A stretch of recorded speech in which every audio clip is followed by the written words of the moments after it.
If you've ever needed reassurance in the power of Saint Michael's protection, this story might be just what you need to hear. Padre Pio experienced it firsthand in a way no one expected. Stay tuned. Welcome to Following Padre Pio. Whether you're joining us for the first time or returning, we're glad you're here. Today's story from Padre Pio's life may inspire you in ways you didn't expect. Now let's dive into today's story. Today's story, sourced from the book The Devout Life of Padre Pio by Friar Gerardo di Flumeri, recounts a beautiful moment in Padre Pio's life, his pilgrimage to the shrine of Saint Michael the Archangel. At first glance, it's a simple tale of devotion, but within it lies a small miracle revealing God's presence. Let's dive right in. Padre Pio had a deep love for the Prince of the Heavenly Hosts. Every year he would make a Lenten preparation for the feast of Saint Michael, and those who came to him for counsel, especially those battling temptation, he often spoke of the Archangel's power and protection. Not long after arriving at the friary in San Giovanni Rotondo, Padre Pio made a pilgrimage to the Gargano Cave to venerate Saint Michael. He had already experienced the Archangel's help more than once, both in Pertulcina and during his time in Foggia, where he battled the devil in countless spiritual and physical attacks. Now, if you've never heard of this shrine, it's called the Santuario di San Michele Arcangelo, and it's located inside a limestone cave on Mount Gargano, about 30 kilometers or 19 miles from San Giovanni Rotondo. It's one of the oldest and most revered sanctuaries dedicated to Saint Michael. According to tradition, the Archangel himself appeared there in the 5th century. Even Saint Francis of Assisi, founder of Padre Pio's own Franciscan order, made a pilgrimage to this very place. So, following in the footsteps of his seraphic father, Padre Pio wanted to do the same. He shared this desire with his superior, Father Paulino, and after the seminarians finished their exams, Father Paulino organized a group trip to Monte Sant'Angelo, both as a reward for the students and to fulfill Padre Pio's wish.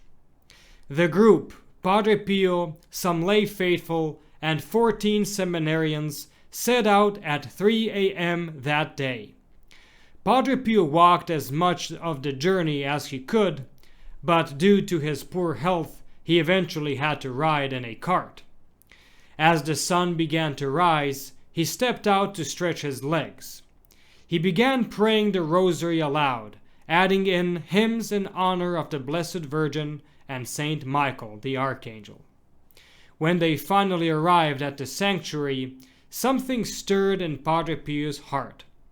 Recalling how Saint Francis, out of humility, had refused to enter the cave and instead spent the entire night praying at its entrance, Padre Pio fell to his knees.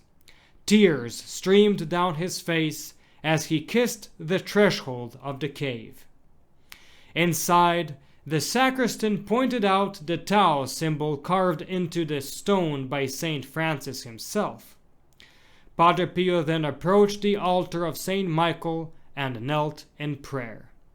He prayed for many things: his religious province, the church, his fellow friars, peace in the world, and for the soldiers still fighting in World War I. He entrusted them all to Saint Michael's protection. But then, some of them noticed something strange. Listen to this. Inside the cave, large drops of water were dripping steadily from the rocks above Saint Michael's altar. As Padre Pio knelt in prayer, the seminarians saw something impossible. While everyone around him was getting drenched, Not a single drop touched him. One of the students even got closer to test it and was immediately soaked. Yet Padre Pio remained perfectly dry, completely absorbed in prayer.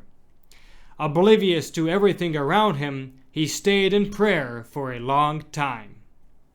From that day forward, his devotion to Saint Michael deepened even more.